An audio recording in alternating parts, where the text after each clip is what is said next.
found that there are three kinds of people in this world. I'll bet you have too. There are those who make things happen, there are those who watch things happen, and there are those who say, "What happened?"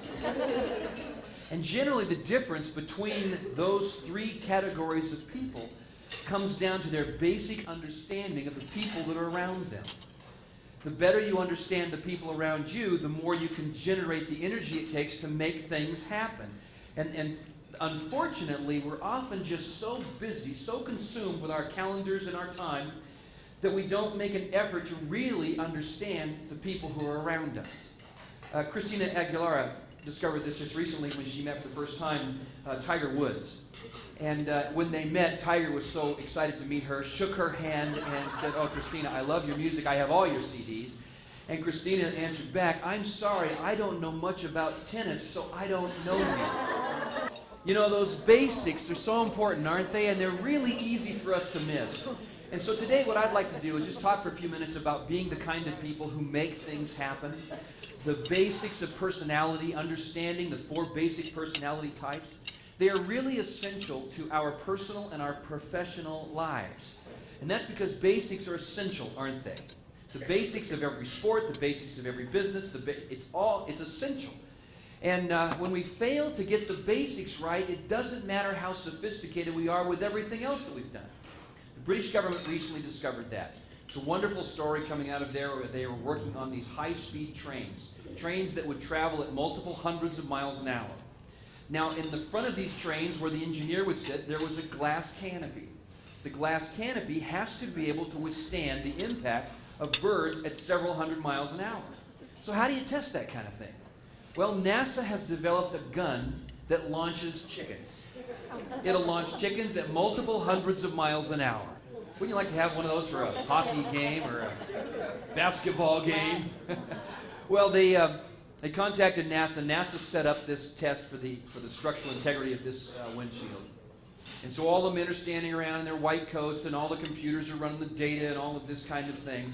And they aimed this chicken gun at the canopy. They launched it, and to everyone's horror, it went right through the canopy, right through the control panel, snapped the seat off of where the engineer would have been sitting, and embedded itself in the back of the engine compartment. They were horrified. A total structural failure. So they sent all of the data to NASA. They worked on this thing and came back with a 3-word answer. Thaw the chicken. That was the basics. It didn't matter how sophisticated they were. If they didn't get the basics right, nothing else mattered. Well, today what I'd like to do is talk to you a talk that is kind of a thaw the chicken talk about those 4 personality preferences. You know, for centuries, people have noticed that there were 4 basic personalities. They would give all kinds of names to them over the years, but really it boiled down to 4 basic personality temperaments. The problem with them is as you study them and look at them, they get so complicated with all their psychobabble that it causes most of us who don't have a lot of time to invest in it to just kind of go, "That's interesting," and pass on it. But in doing so, we miss the basics of what will ensure personal success in relationships and in business, the basics of these interpersonal deals. And so what I'd like to do today is make it as simple as I possibly can. I call this animal instincts. And I've called it animal instincts because it's hardwired right into your being. It's almost as if all of us have one of 4 colored glasses on. And so we see everything in the world through those colored glasses. Those animal instincts that are hardwired into us, they taint every thought, they taint every feeling, they taint the way that we process information, the way that we plan our day, the way that we close a deal, even the way that we love is all impacted by one of these personality preferences. And you're born with them. They'll grow stronger or weaker with time based upon how much you use them. You can override them when you have to, and we all do in business and various places where we have to. But deep down in the core of your human heart, there is a piece of you that desires to live a certain way. That's your personality preference. And to the degree that you can cooperate with it, to that degree you experience personal satisfaction. So there's a whole lot riding on this. Our interaction with one another, our comfort zone with ourselves. And so let me just walk you through this. And we tend to think that everybody thinks like we do. And you know what? They don't, do they? We tend to think that everybody processes information like us. They don't. We tend to think that people are energized emotionally the same way that we are. They're not. And that's why we tend to handle people the way that we think we would like to be handled. And often that's a mistake, because there are 4 distinctively different personality temperaments. And I tell you what will happen if we handle everybody the way that we think we ought to be handled. I tell you what that approach will do. It will cost you sales. It'll add friction and frustration to a project team. It'll ruin a company and cut into the bottom line. And it'll wreck a relationship and put friction in a family. Like the father who was a just-do-it kind of guy who came home and found his lazy son on the couch watching TV, eating chips, and he didn't quite know how to deal with his kid, so he just out of frustration, he said, "Are you ever going to do anything with your life?" When Abraham Lincoln was your age, he was already reading books and writing papers. And the son snapped back to him, "Yeah, and when Lincoln was your age, he was president of the United States." If we don't understand the differences, we butt heads. We wound one another, and it causes all kinds of problems. So, let me see if I can highlight these personality preferences, get beyond all the psychobabble, and make it really, really simple by putting it into the dog world, because most of us know something about dogs. One personality preference is best characterized by this fellow. This is a St. Bernard. They're strong, they're sturdy, they slobber a lot. You probably know somebody already like that who drools a bit. This is the national dog for the nation of Switzerland. Between Italy and Switzerland, it's called St. Bernard Pass. For some 400 years, there's been a monastery there, and the monks who lived in that monastery, they raised St. Bernards for 2 things. One was for companionship, and the other was to send them out on rescue missions. And during the 200 years of recorded history about the St. Bernards in St. Bernard Pass at St. Bernard Monastery, some 2,000 people were rescued from being lost in the snow and in the fog. St. Bernard's personality preferences represent about 40 to 45% of the population. So that means that almost half of you here this morning are probably St. Bernards. St. Bernards are wonderful because they are solid, they're steady, they are the servants of society. They are as dependable as can be. They're really the Boy Scouts of society. In fact, the Boy Scouts were founded by St. Bernard, and their motto, "Be Prepared," was written by St. Bernard, because these particular people provide the structure for society. They contribute. They're the stabilizers. And whatever they've contributed today is never sufficient. They'll contribute more tomorrow. They feel obligated to do their duty. Remember the cartoons when we were kids of the St. Bernard with the flask of whiskey on his little collar there, and he'd trudge out into the snow to save somebody? Well, that's really what these people provide. They are looking for as many ways as possible to be of assistance to those around them. It's hardwired into them, and they find significance personally through that personal sacrifice and fulfilling the duty that's been brought their way. It was a St. Bernard named Nathan Hale who said, remember these words? "I regret that I have only one life to give for my country." That's a St. Bernard motto. I regret that I only have one life to invest here, to invest in that. These people are wonderful people. Some of the most famous ones of history, sometimes it helps to catch their names. George Washington, Mother Teresa, Vince Lombardi, Colin Powell, and of course, Martha Stewart. All St. Bernards. When St. Bernards interact in this world, they are typically conservers. Conservers of energy, conservers of finances. They'll almost always be putting away something for a rainy day. They're the ones who want to preserve history and heritage and tradition. Is very important to them. In fact, the older they get, the more important tradition is. And they were the ones that when they're confronted with a problem, instead of looking to the future, they'll always look to the past for an answer to find a solution. And they're the ones who coined the phrase, "Those were the good old days." They're the ones who will always say to you, "We've always done it this way." They're such practical people. There was a group of kindergartners who were on a class outing. And they visited the police station. And in the police station, there was a bulletin board that had the 10 most wanted up on the bulletin board. And one of the little boys that was with this group was obviously a St. Bernard, very practically driven. He asked the officer who was leading the tour, "Are those real pictures of bad guys?" And the officer said, "Why, yes, son, those are real photographs of the bad guys." Well, the little guy, in all of his practical nature, said, "Well then, why didn't you just keep them here when you took their picture?" And that's the way the St. Bernard thinks. Very practical, very solid. They're contributors and sustainers of social groups. They have this hunger for belonging. And to belong to something, they feel like belonging must be earned.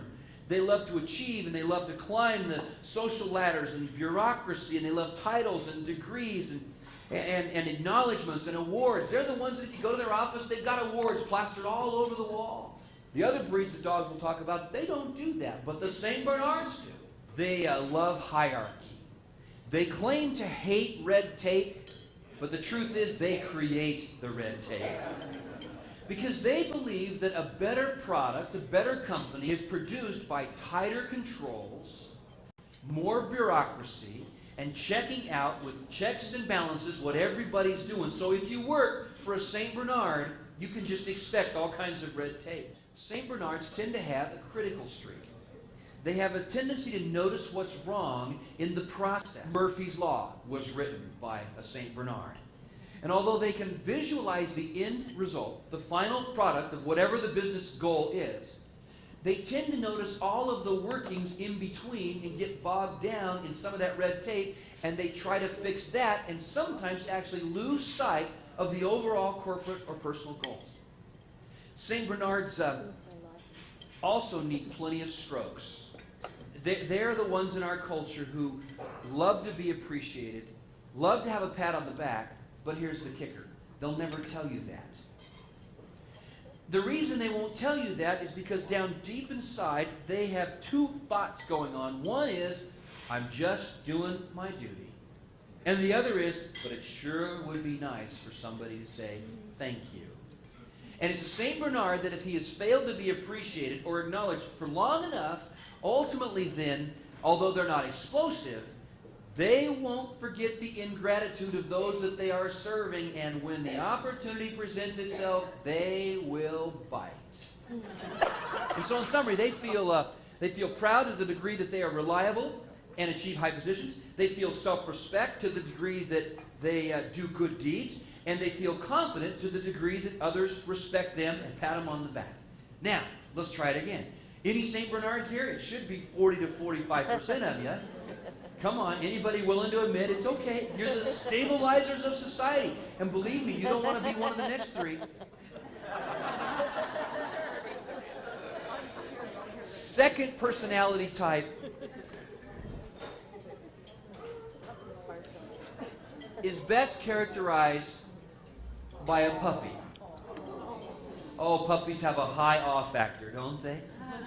About 30 to 35% of the population is a puppy. I like this picture because it's this little young, I think, shepherd, and he's in the flowers, and he's looking out at the beach, and you can tell that he is just waiting for something to do. He's trying to decide, what am I going to jump into first? He's looking for something to get into. The puppy personality is the action personality. They are playful. They are curious. They love to chew things up just for the sake of chewing it up. And they are loving and lovable. So that's 35 to 40% of the population. Let me tell you a couple more things about these wonderful puppy people. First is they're positive. They are always the glass is half full kinds of folks. When they're around, everything seems to be a little bit more optimistic, a little bit more cheerful, a little bit more lighthearted, a little bit more fun. They have an unusual ability to enjoy themselves. And whenever there's a setback, either personally or professionally, they just have the ability to bounce back, just like a puppy that falls off the back of the truck. They'll just bounce with it, roll with it, bounce back up and say, that was good, that was fun. Puppies are personable. They have an easy come, easy go attitude about most things. They're warm and lively and receptive. They will often be the life of the party. The world is enriched by the puppy personality. They're generally charming, witty conversationalists. They're never at a loss for words. Now, some of them are more outgoing than others, but when you get with them, either an extrovert or an introvert, they will still have wonderful conversation and engage you, and they're really good at thinking on their feet. An Alabama sheriff learned this a while back. He was down at the river, and he was fishing, and there were trees and bushes grown up around him, so he really wasn't that obvious that he was there. When this little boy came walking along, spotted a frog, picked up the frog, and began to have a conversation with this frog, saying something like, "Frog, I'm going to cut your legs off. And then after I cut your legs off, I'm going to stick this here popsicle stick up your rear end." And the deputy was hearing all this, and he wasn't about to sit by and not do something. And so he reached through the bushes, grabbed this little guy, startled him to death, and said, "Look here, boy, whatever you do to that frog, I'm going to do to you." And this little witty guy, playful puppy personality, turned this thing around so quickly by looking at that frog and saying, "Frog, this here is your lucky day. I'm going to kiss your backside." Now, that's what a puppy has the ability to do, to just react to situations. And they are people of action. They're not just talkers. They are takers of action. They love to fly the plane, shoot the gun, drive the dozer, honk the horn. They're never content to just sit back and watch it happen. They have this insatiable appetite to be where the action is. And the action doesn't even have to be leaning toward anything, because just the action itself is enough for the puppy to say, "This is a good day." They're spontaneous and playful, strongly impulsive. I mean, they are people that the moment matters. Only a puppy would turn to you at 9:30 at night and say, "Let's drive to Vegas right now." If the St. Bernards were the Boy Scouts, the puppies are the bikers. These are I'll try anything once kind of people. They're the original high rollers, and they either tend to win big or lose big. They are the act now, pay later kinds of folks, because unlike the St. Bernards, who are savers, the puppies, well, they're spenders. They engage the work world by action-related jobs. They don't want to sit at a desk 9 to 5. That just kill them off. So the racing world is full of puppies. They love contact sports. They become firefighters, EMTs, commercial divers, and mercenary soldiers. They're all filled with these puppy personality, and they're really good at problem solving in a crisis. I mean, crisis management is their forte. They can be a genius at finding immediate solutions. In fact, they do their best work when there's a crisis. And so puppies, with their spontaneity, impulsive spirit, they often create a crisis because that's where they are most comfortable to be working. And there are a few pitfalls to the puppy. One is that they're just free spirits. They tend to be impulsive and have a restless level of energy. Some of the famous ones from history: Franklin Roosevelt, Johnny Carson, Magic Johnson, Hugh Hefner, Donald Trump, Elvis, and, of course, Madonna, have all been famous puppies. They tend to live by impulse. They tend to leap before they look. They tend to speak before they think. And it was written by them and for them, the phrase, "When all else fails, read the directions." Because that's not their basic gut level deal. Now, they can learn to do that, but it's not where they are most free and most enjoying life. If they had their way, there wouldn't be any budgets, there wouldn't be any financial plans, there wouldn't be any business plans. They want to do what they want to do, when they want to do it, and they hate being tied up with bureaucracy. In fact, they pride themselves on the degree of freedom that they have in their personal lives, which often gets some labels slapped on them like undependable, undisciplined, unreliable, procrastinators. They'll never finish a boring book. They'll never finish a movie that isn't of interest to them. They'll never finish a project that they don't find fulfilling. Because when confronted with the fact that you have to do this, these puppies are so good that they will come up with a brilliant and compelling reason why they shouldn't have to finish the project, read the book, clean up their room, or whatever it is. So those are the puppies. Now, do we have many puppies? You're the most fun people on the planet, so raise your hand proudly if you're a puppy. All right. There's a third category. The golden retrievers. Oh. Is it the dog or was it the scarf? You needed the flag? The golden retrievers. Golden Retrievers have never met anyone they don't like. I have a Golden Retriever at home, and he's just worthless for any kind of protection. Because if somebody comes in the door, and I say to him, his name's Harley, Harley, stay. He'll sit there and just shiver with anticipation of who is coming around the corner. And by the time the person shows up, he can't sit there no longer. He is over there, and he is asking to be pet, and he's running against the Golden Retrievers of society are wonderful people. Our Golden will occasionally growl at someone, but his tail is always wagging. They get around people, and they just have to interact. If St. Bernards were the Boy Scouts, and the puppies were the bikers, well, then these guys are the buddies. You'll never have a better friend than someone with this personality trait of the Golden Retriever. They're just natural encouragers. They're probably the most loved people of all the temperaments. Of all the personalities, they tend to be the most loyal friends. And they're extremely sensitive. They genuinely love people. And they only comprise 8 to 10% of the population. So there aren't that many of them around. But I'll tell you what. They put the fabric in life of understanding and seeing what true friendship and connectedness with other people is really all about. The Golden Retriever by the name of Will Rogers was the guy who said, I've never met a man I didn't like. And if you're a Golden here, you probably have that feeling from time to time that you just can identify. They are infectious, fervently feeling kinds of people. They are gentle and compassionate and accepting, kind-hearted, sympathetic. They place tremendous value on relationships. And when the relationships are not going well, it cuts them right to the core.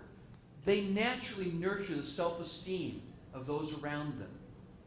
They rarely volunteer for leadership positions, but when they're drafted, they're among the very best. They make great leaders, and that's because they have a natural inspiration about them, and they have an ability to persuade others without pushing others. They're natural-born peacemakers. They're diplomatic and unabrasive. They have this uncanny ability to bring two people together.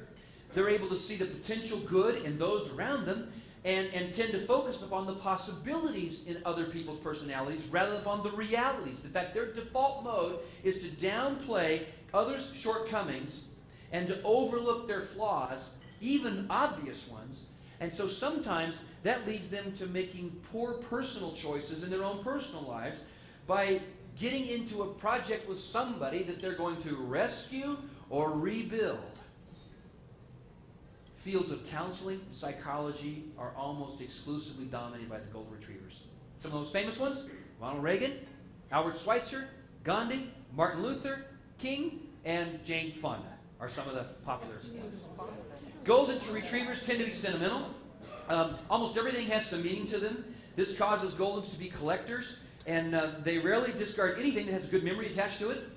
And so if you have a Golden Retriever child, for example, you ask them to go and clean up their room, he'll likely get stuck on the first thing he picks up and the memories that go with it. If you have a Golden Retriever in your family, you probably have a storage problem around your house. They're the pack rats of society. Every time we've moved over the years, I've climbed back up into the attic and brought out the same box of baby blankets. Now my youngest is 21. The same boxes of toys that my wife has been saving forever. The same truckloads of knickknacks and junk because I'm married to a Golden Retriever. And so there's a memory attached to every one of those things. Now the downside is the Golden Retrievers can be self-depreciating. While they can see the best in everybody else, they tend to see the worst in themselves, and they underestimate their abilities. And they are quick to point out their imperfections. So if you compliment them, they'll immediately counter with some reason why that compliment is not deserved.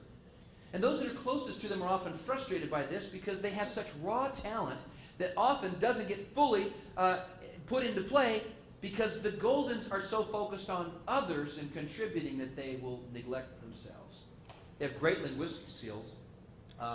In fact, the fields of writing, novelists, TV playwrights, poets, almost exclusively Golden Retrievers, because for better or worse, they believe that their words are what will build people and what will change the world in which they live. And then one last thing about them, they can be really stubborn. You may not think that about the Golden that's really pretty like this, but I've had 2 of them in my life, and they have a stubborn streak that is amazing. These easygoing, wonderfully sensitive people, they have a Dr. Jekyll and Mr. Hyde side to them. When someone violates something important to them, a cherished value, or someone that they love, they can become extremely aggressive. And when they become aggressive, it shocks everybody, including themselves. A great example of it is a few years ago, there were some nuns at a baseball game, and there were 3 of them sitting there, and their habits were actually blocking the men behind them. And so the men were kind of frustrated by this and thought that they would figure out a way to kind of insult these women so that they had moved to some other seats. And so one of them, in a loud, obnoxious voice, said, "You know, I think I'm going to move to Utah because there are only 100 nuns there." Well, the nuns didn't respond, and they just ignored him. And so the second man said, "Yeah, well, I'm going to move to Montana because there's only 50 nuns there." Still, the nuns didn't respond. And finally, the third guy spoke up, and he says, "Well, I'm going to go to Idaho because there are only 25 nuns there." And this little golden retriever nun turned around, looked at them, and said, "Why don't you just move to hell? There are no nuns there." That's the golden retriever. He'll use those words to cut you down. Final group. Anybody want to guess? The Rottweiler. That's the 4th personality. Rottweilers, what can you say about Rottweilers? They often get a bad rap. In movies, they're stereotyped as these mean, aggressive kinds of dogs. I had a Rottweiler for a while. It's the best dog that I ever had. And people who haven't owned them don't really understand how loving and loyal and faithful that they can really be. They're just natural-born guard dogs with basically a mellow spirit. But I will tell you that my dog's name was Carbon. This is Carbon, in fact. He would lean up against people who would come to the house and just kind of... And I asked a dog trainer once, "What's he doing?" And they said he's testing the strength of the person he's leaning against. Not aggressive, not mean, but just kind of checking out the territory. Well, Rottweiler personalities are like that. They'll lean on you.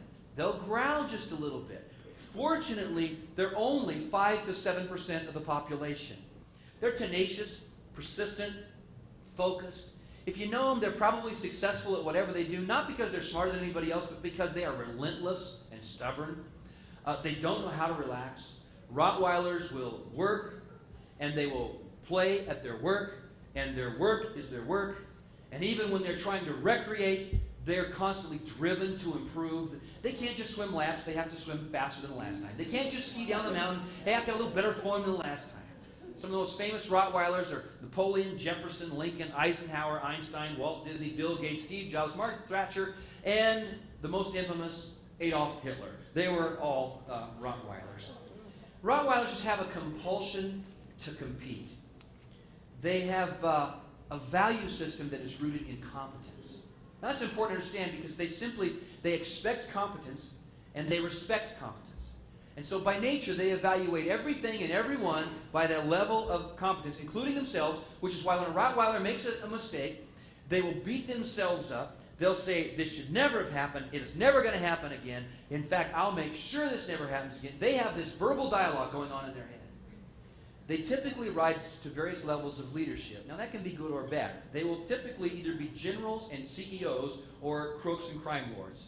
But whatever it is, they will kind of float to the top.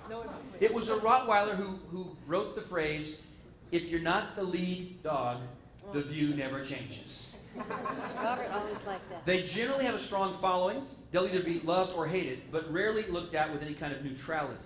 They're always willing to move ahead, cut their losses. They were the ones who wrote the phrase, "Lead, follow, or get out of the way." And they thrive on opposition, and the more you oppose them, the more tenacious they become. And of course, this leads to some natural pitfalls, right? In the personal world, Rottweilers can appear emotionally stunted. They have the most thick-skinned temperament of all of them. They do not naturally sympathize with those around them. They're not quick to show or express much emotion or compassion. And so others look at them at just the externals, like the typical Rottweiler, and they're misunderstood as being cold, cruel, calculating, business is just business kinds of folks, when usually there's something different going on inside. They rarely struggle with self-esteem, and as a result, they're often looked at as arrogant or prideful. And their focus on achievement can cause them to run over people and not even know it. I give you an illustration. This dog, Carbon is what my son named him. He was about 110 pounds.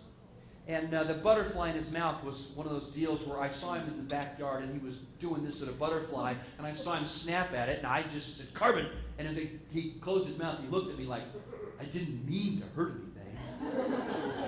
My neighbor Jack loved Carbon. And so every time that Jack would go to a fast food restaurant, he'd bring home a hamburger for Carbon. And so one afternoon, Jack was out in the front yard and next door to us, and he saw Carbon, and he called him. He said, Carbon, come here, boy. Well, Carbon, running towards Jack, put his head down as Rottweilers typically do. And Jack went down to meet him, and as they did, Carbon knocked Jack cold. Out cold there on the lawn, and Jack woke up with Carbon licking his face, wondering, what's wrong with you, Jack? Where's the hamburger? That's kind of the typical Rottweiler. They'll just run over people and never really intend to. So, okay, having said that, any Rottweilers here? 5 to 7%. There's probably one or, yeah, there are a few hands. You're raising them real delicately, aren't you? Because it's like, I understand. Here's the big picture. No matter what your personality, portrait, or preference is, following your animal instincts, the things that we just talked about, will come natural to you. And I would just encourage you to maximize all of the natural strengths that come with your personality and not try to be like somebody else, because you'll never change your hardwiring. And your greatest sense of personal satisfaction will come from you being you. And then those natural weaknesses, well, let's just endeavor to kind of override them so that we become the most balanced people that we can possibly be, so that enables us then to interact with others. And as you really understand yourself, then you begin to understand who you people you work with are, what kinds of animal instincts they have, and everything begins to run a whole lot smoother. And then just finally, rather than trying to change others to be more like you, let them be like they are. Because they'll find great fulfillment, and so will the relationship. I close with just one quick little story of my son and I. I told you I'm a Rottweiler. My son is a golden retriever. And I remember when he was learning to play baseball, Little League, that one day he got a hit standing on first base. And he was leading off just a little bit, and the guy following behind him hit a ground ball to the shortstop. So he tossed it to second base, to first base, double play. As Tyson walked off the field, this little strawberry blonde kid, I put my arm around him and I said, come on, son, let's have just a little talk here for just a moment. I said, Tyson, when you're going from first base to second base, your job is to take out the second baseman. He is not to be standing. You come in, cleats up, arms, anything, take him out. That's right, isn't it, baseball players? That's your job. My little boy looked at me and he said, but Dad, he's my friend. And I said, son, during a baseball game, you don't have any friends on the other team. And this little guy, he said, geez, Dad, it's just a game. And I said, yeah, and the point is to win. And he said, no, Dad, the point is to have fun. And I said, it's no fun if you don't win. So there you go. Thanks for allowing me to be with you.